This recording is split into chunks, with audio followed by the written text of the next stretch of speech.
manomboka izao dia tsy ho mpikarakara tokantrano fotsiny ihany ny vehivavy fa loharano amin'ny fampandrosoana ny firenena ka amin'ny alalan'ny firotsana ao anaty fikambanana no ahafahana manatotosa izany.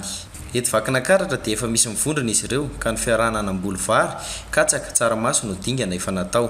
Ho anay vehivavy etỳ amin'ny commune Tsoatany sy ny fokontany Ambohimandroso dia efa vonona izahay hampandroso sahady sy tondra fampivoarana eo amin'ny lafiny fambolena sy ny fiainana aty ambanivohitra moa satria izay ny tena fivelomanay aty dia miezaka hatrany mba handray anjara feno amin'izay fampandrosoana sy ny fampivoarana tokony iainan'ny vehivavy izay satria ny vehivavy rahantsika mahita izao fa rehefa mandray andraikitra dia mahavita zavatra ary vonona hatrany handray andraikitra.